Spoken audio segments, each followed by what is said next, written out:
Baik, Bapak Ibu hadirin yang berbahagia, kepada Saudara Eliano Johannes Resder dan Saudara Mes Victor Joseph Hilger, maka dengan tambahan naturalisasi itu mindset kita masih tetap inferior. Misalnya kemarin Australia yang kita lawan, mereka pemain-pemain juga bagus. Kita hadapi semua. Itu yang Coach inginkan. Jangan takut sebelum mau lawan siapapun kita hadapi. Dengan seperti Eliano mungkin kontak-kontaknya bisa lebih bagus lagi. Kalau Messi Hilger saya rasa kekuatan defense kita tambah lagi, jadi ya. Maes Hilgers, pemain yang baru diproses naturalisasi ini menjadi pemain termahal timnas Indonesia saat ini. Kalahkan total nilai pasar beberapa negara ASEAN termasuk Vietnam, Thailand, dan juga Malaysia. Tapi seandainya kita punya striker predator, tapi teman-teman ini yang saya masih penasaran, siapa yang akan dipilih? Ya tentu teman-teman akan menanyakan saya, Bung Binder pilihnya siapa? Kalau saya akan memilih. Kamu ngilang di waktu yang gak tepat. Inilah kira-kira prediksi formasi yang bakal diturunkan sama Coach Sintayong resmi jadi pemain Indonesia, guys. Nah, formasi kayak gini nih, masih aja nih, kemarin ada yang ngobau. Nih timnas apaan nih? Gak ada pribuminya, bule semua. Nih masa dibanggain nih kayak gini. Oke, Assalamualaikum warahmatullahi wabarakatuh. Selamat datang dan selamat berjumpa kembali sahabat-sahabat Garuda Fan dimanapun kalian berada. Tentunya kita sudah menerima kabar tentang bagaimana proses naturalisasi dari sosok Eliano dan juga Miss Hilger, di mana keduanya sudah rampung hari ini di rapat komisi DPR ya. Dan sahabat-sahabat Garuda, kita sudah menyaksikan bersama bahwa bagaimana selamat yang diucapkan oleh salah satu anggota DPR yang mengatakan bahwa selamat untuk Menpora dan juga PSSI. Kok saya terasa berinding gitu ya, dan juga terasa terkesan sangat terharu bahwa timnas Indonesia punya kekuatan yang sangat luar biasa.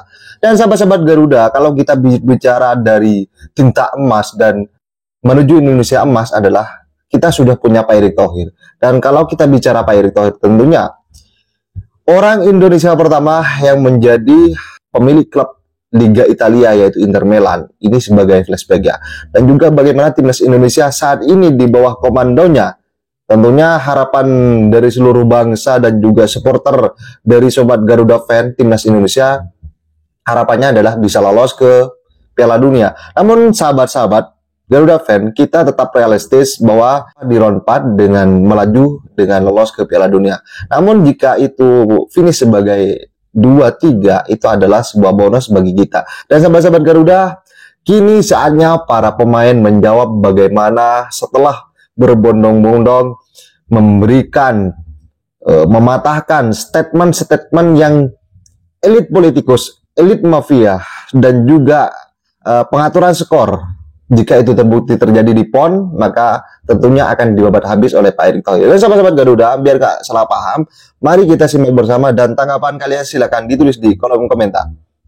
Usia 23 tahun, kewarganegaraan Belanda, posisi bermain di bek tengah, dan klub saat ini PEC Zwolle, dan level kompetisi Tier 1 Belanda.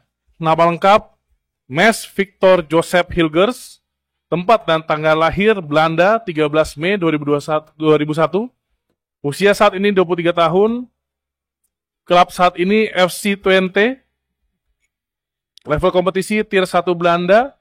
Ya, Pak Menpora, mungkin semua data sudah diperiksa, sudah clear. Ya, pada kawan-kawan semua, untuk menyingkat waktu, Pak Menkumham, tadi Pak Menpora sudah menyampaikan pertimbangan. Apakah Pak Menteri sudah memeriksa semua data, semua sudah sesuai peraturan perundang-undangan?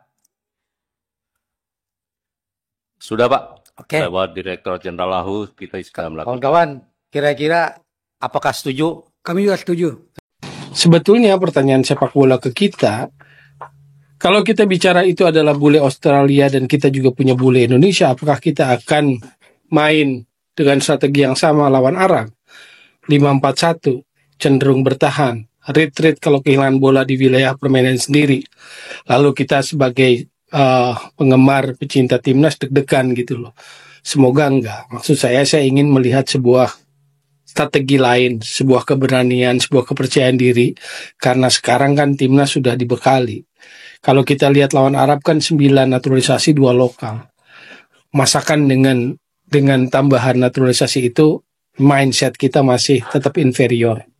Gitu loh. Pertengahan tahun lalu, bulan Agustus, di media Korea, dia bilang, pemain lokal kita punya kelemahan secara mental, takut kalah sebelum bertanding. Dan kelemahan itu ditutupi oleh pemain naturalisasi. Menurut saya, itu Sintayong yang ngomong. Itu Coach Shin pernah bilang, kemarin Indonesia nih sebelum lawan siapapun pasti kita udah takut duluan. Dan sekarang kita merubah mindset itu. Mau lawan siapa kita hadapi. Mau lawan Australia, mau lawan siapa kita hadapi. Dan tentunya dari situ kita bentuk mentalnya. Mau lawan misalnya kemarin Australia yang kita lawan, mereka pemain-pemain juga bagus semua. Kita hadapi, ya Korea, kita hadapi semua. Itu yang Coach Shin ingatkan. Jangan takut sebelum mau lawan siapapun kita hadapi. Itu dirubah Coach Shin betul-betul. Perubahan ya, mental pemain timnas Indonesia. Jadi, ya dari waktu kalah dari Uzbekistan, Sintayong tuh sempat mengeluarkan pernyataan di media sosial terkait wasit. Cukup keras menurut saya. Ini mengkritik Sintayong lagi ya. Yang sebetulnya saya tidak dalam frekuensi sama dengan pernyataan itu. Yang wasit Cina itu. Kalau di kita kan nggak ada nyalahin itu yang tentang offside itu. Cuman kenapa kita selalu bermain dirugikan wasit. Terus pas pertama match lawan Qatar kita selalu dirugikan. Betul. Yang saya itu kan, saya kena kartu merah. Siapa yang mau saya kena kartu merah kan? Karena itu memang saya mau kontrol. Saya itu kan mau dari Fajar kan sebelum itu mau crossing. Mau crossing tuh terus saya sprint, habis sprint tuh saya kembali lagi, tapi saya telatnya pemain Qatar udah clearin bola dulu, jadi saya keinjek tuh di slow motion sama VAR. Pertama dia kasih yellow card, saya bilang ref, this yellow card, oh yeah ref, but pemain Qatar bilang you check the VAR, ganti change the red card. Setujulah, kita sepakat wasit itu cenderung ke Qatar lah sebagai tuan rumah. Ada beberapa keputusan yang kontroversial. Everybody take part, and yeah, Coach Sintayong really, we work tactically very hard. A lot of video analysis, and he's also straight to the point. He doesn't go behind or something. He's straight. Everybody straight to the point. What he asks, and as long as you follow what he tells you and the tactic, there's not a lot of teams that can beat us again like 4-5-0. So it's solid, it's good, and we need to keep working because it's only 2 games. And if other players play, they need to do the same. But I believe the system is good for now, and yeah, we will have to work towards attacking also. Yeah, of course. But, to finish. Yeah, as long as we don't take care, don't take goals, 1 goal will be enough to win games too. Iya. Rizky Ridho secara usia menurut saya harusnya sekarang Rizky keluar. Paling enggak misalnya dia 2 tahun kayak Witan enggak dapat kesempatan bermain, stuck dan lain sebagainya. Dia balik masih jadi Rizky Ridho. Betul. Kalian Ridho bisa di nomor berapa? Hah? Ridho bisa main di nomor berapa? Paling tinggi. Kalau top dunia enggak mungkin dong. Tim utama Eropa yang bisa dapat menit bermain ya. Gua nggak bisa menit bermain ya. Tiga Liga Top Asia. Sedikit tapi sedikit. Kalau di level Asia, Top Asia ya. Iya, Top Asia. Bisa lah dia dengan bermain sedikit. Enggak, kalau aku malah bisa dapat bermain banyak di Liga Top Asia. Gak sedikit ya, lumayan lah gitu. Rotasi bukan backup, tapi rotasi. Iya. Oke, Rizky Ridho bisa ya. Iya. 2 kali bermain kita banyak bertahan. Itu tekniknya maksimal. Ya mungkin nanti dengan perulangan pemain seperti Eliano mungkin tekniknya bisa lebih bagus lagi. Kalau Messi Lingard saya rasa kekuatan defense kita tambah lagi, jadi ya kita coba serbakin setiap bulannya. Dan semua administrasi yang ada di DPR sudah tanda tangan, prosesnya Pak Presiden besok tanda tangan, dan nanti tinggal proses di DPR supaya Oktober tanggal 10-15 mereka bisa memperkuat Indonesia untuk bertak dengan 2 negeri di area industri China. Selanjutnya sistem lagi kan counter attack-nya kurang. Wah luar biasa. Seperti yang selalu saya pakai moral diskusi ini manual bangsa kita, karena seperti kemarin di Saudi kita tahu ya masyarakat kita di sana kan TKI ya, dan mereka bekerja ya dengan bisa menahan satu-satu marwahnya ya. Ketika kita di Qatar, masyarakat kita pekerja, kita bisa bermain dengan baik, marwah akan naik. Sama hari ini kita akan selalu pandang rendah sekali. Hari ini kita ketika kita simbang-simbang saja. Itu nanti kita harus perbaiki juga pemilihan kita. Kalau kita itu lolos lagi. Saya sekarang ini sama kalau kipernya ya saya rasa kembali, tapi ini bukan permainan individu ya. Makasih ya. Maes Hilgers, pemain yang baru diproses naturalisasi ini menjadi pemain termahal timnas Indonesia saat ini. Bahkan dengan nilai pasar mencapai 121,67 miliar, bisa mengalahkan total nilai pasar beberapa negara ASEAN termasuk Vietnam, Thailand, dan juga Malaysia. Mantap, nilai pasar pemain satu negara dikalahkan nilai pasar satu pemain King Indo. Sampai jumpa bulan Oktober, Bang Maes. Tapi seandainya kita punya striker predator yang konsisten bisa mengkonversikan peluang-peluang yang dia dapat, artinya begini, seumpamanya dia mendapatkan 2 peluang dalam satu match, tapi dia bisa minimal mencetak 1 gol, kemudian pertahanan kita solid, ya peluang kita untuk meraih kemenangan itu lebih besar. Tapi teman-teman, ini yang saya masih penasaran, siapa yang akan dipilih? Ya tentu teman-teman akan menanyakan saya, Bung Binder pilihnya siapa? Kalau saya akan memilih Oli Romani.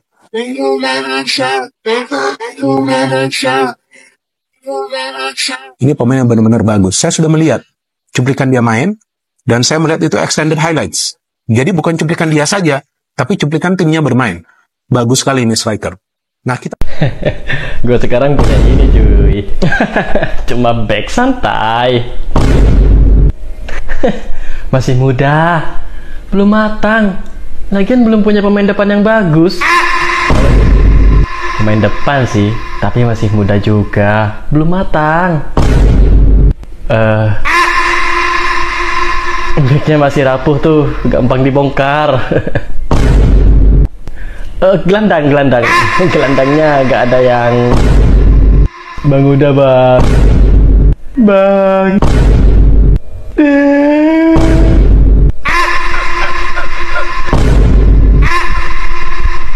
Tapi dengar bang, katanya dia abang yang membela ST juga. Iya.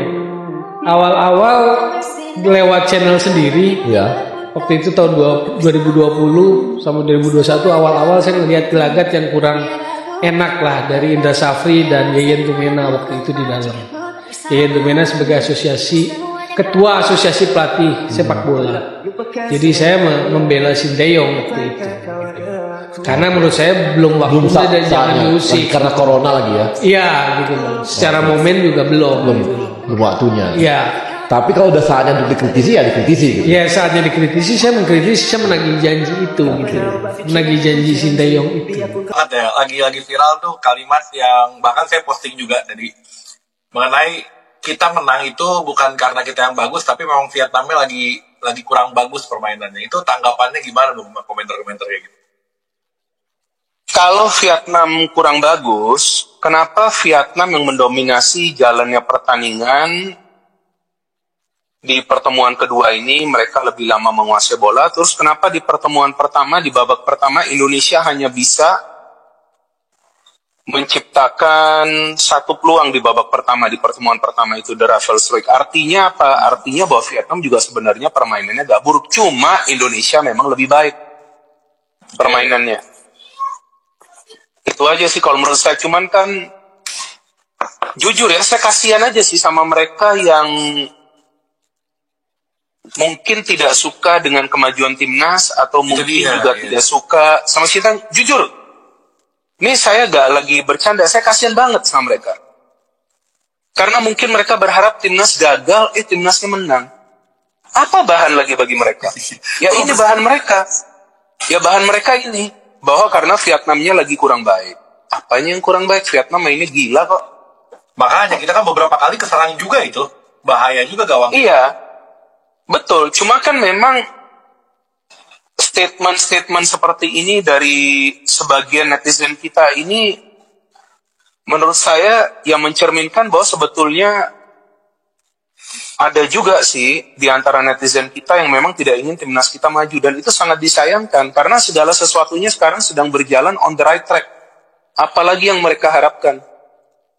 Apalagi? But we have to stay humble. It's only 2 points. And okay, it's against big teams, but yeah, we don't have to think Bahrain and China will be easy because seeing yesterday, Saudi Arabia had difficulties with China. Okay, Japan is different class, of course, but it's not going to be easy. And we need to stay fit. Everybody needs to stay fit, work hard, and yeah, good things are coming to the football of Indonesia. Ketua Umum PSSI Erick Thohir menyebut kejadian pada laga perempat final sepak bola PON ini sebagai tindakan memalukan. PSSI menegaskan sanksi terberat mengancam pemain dan wasit yang terlibat dalam peristiwa ini. Erick Thohir melalui pernyataan tertulis yang tertuang dalam situs pssi.org mengatakan bahwa PSSI akan mengutus tuntas peristiwa ini. Menteri BUMN ini juga mengatakan bahwa kejadian ini memalukan. Pihaknya akan melakukan investigasi mendalam terhadap laga perempat final poin ini. So keras lawan Ronaldo dan Messi, Al-Bulai jadi cupu di hadapan Wahaji. Pemain bengal Arab Saudi itu benar-benar tak berkutik saat melawan timnas Indonesia. Aksinya yang suka memprovokasi lawan bahkan tak terlihat sama sekali. Di suatu momen, Wahaji Ragnar dengan jantannya menggebuk Al-Bulai. Tak cukup di situ, Al-Bulai tampak grogi dan membuat beberapa kesalahan. Sungguh Ali Al-Bulai yang terbuli.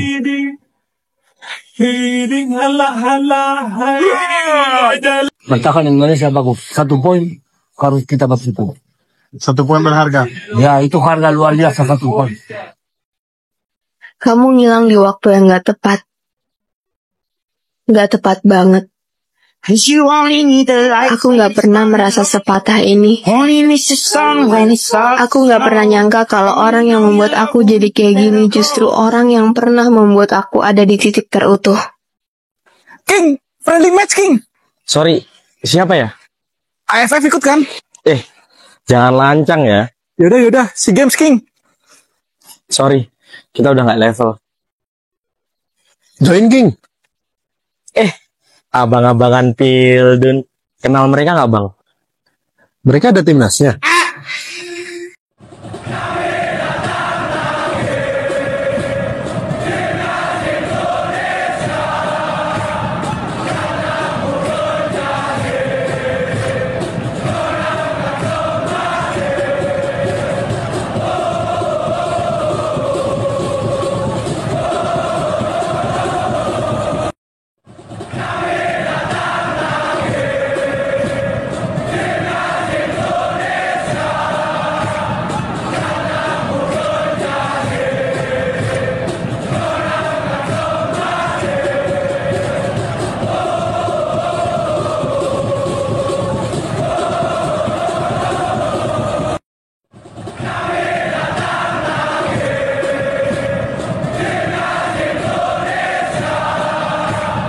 So then I want to celebrate, but I see Sandy run into the fence, like, so I was like, you touched it.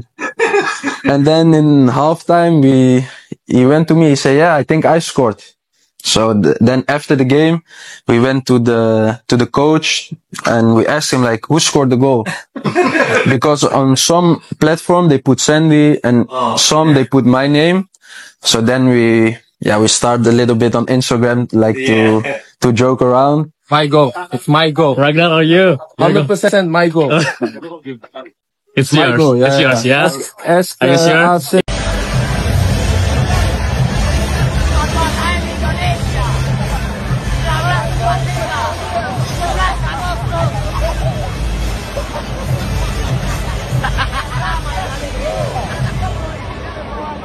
Indonesia.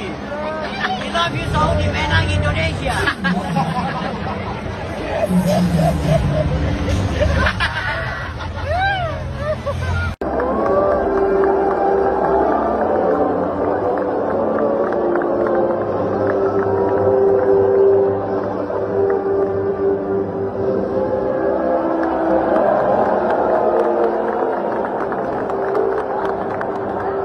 Kita semua pasti tahu kalau Ketua Umum PSSI kita, Bapak Erick Thohir, pernah jadi pemilik klub papan atas Serie A, yaitu Inter Milan. Tapi kok bisa ya orang Indonesia jadi pemilik klub di Liga Italia? Tahun 2013 terjadi krisis ekonomi yang sangat tinggi yang terjadi di Eropa yang membuat klub mengalami masalah di sektor keuangan dan salah satunya adalah Inter Milan. Valuasi Inter menurun sangat tajam. Hal itu membuat Presiden Inter saat itu, Massimo Moratti, terpaksa harus menjual beberapa persen saham kepemilikan Inter Milan, klub yang sudah dipimpinnya selama 20 tahun. Lalu datanglah pengusaha-pengusaha dari Indonesia, Ruslan Ruslani, Hamdi Sutejo, dan Erick Thohir secara resmi membeli 70% saham kepemilikan Inter Milan. Biaya yang mereka keluarkan untuk membeli saham Inter Milan sebesar 480 juta US dollar atau setara 3,8 triliun rupiah. Erick Thohir langsung bergerak cepat dan langsung memperbaiki manajemen Inter yang pada saat itu sangat terpuruk. Walaupun pada masa kepemimpinan Erick Thohir, Inter tidak mendapatkan trofi apapun. Tapi Erick Thohir dikenal sebagai sosok penyelamat Inter. Sampai akhirnya di tahun 2019,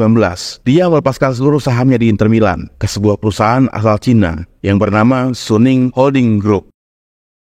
Inilah kira-kira prediksi formasi yang bakal diturunkan sama Coach Sintayong. Seandainya Messil Girls dan Eliano Regenders itu sudah resmi jadi pemain Indonesia, guys. Nah, formasi kayak gini nih, masih aja nih, kemarin ada yang ngobau. Nih timnas apaan nih? Gak ada pribuminya, bule semua. Nih masa dibanggain nih kayak gini? Lah, lucu. Lu kemarin waktu Euro, timnas Jerman lu banggain, bule semua isinya tuh. Terus gue mau nanya, kemarin Australia waktu lawan Indonesia, emang ada suku aborigenya yang main? Kan gak ada. Terus timnas Amerika tuh kalau main, emang ada suku Indianya? Gak ada. Jadi ayolah, ini permainan sepak bola udah berkembang, Cok, ya. Jadi jangan ada pikiran lokal pride lagi, nggak berkembang otak lo. Lagian gue mau nanya, kalau misalkan lu punya anak nih, lu nikah sama bule nih, ya kan? Lu punya anak, terus anak lu punya anak lagi, ya. Jadi otomatis dia tuh cucu lu tuh pengen jadi pemain timnas nanti tuh. Emang lu nggak boleh apa sama lu? Bahkan bukan cucunya, guys, anaknya. Jadi lu nikah sama bule, terus punya anak, nah anaknya pengen ngebela timnas, masa kagak boleh? Kan gak lucu lu. Nih gue sebut ya. Messil Girls, emaknya produk langsung dari Manado, ya, marganya Tombeng. Itu anaknya tuh, lu liatin mukanya tuh, muka Indonesia tuh coy, ya kan? Terus Verdong, bapaknya dari Aceh. Terus siapa lagi ya? Tuh Eliano tuh, ya, emaknya Angelina Sonda, Angelina Leketompesi.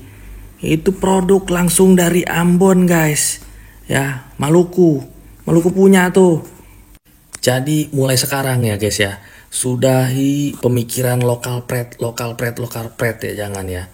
Siapapun dia, kalau udah jadi pemain timnas Indonesia, jadi warga negara Indonesia, dia berhak membela timnas Indonesia, guys. Dan mereka ini bukan pemain luar, tapi pemain Indonesia yang pulang ke negaranya membela timnasnya.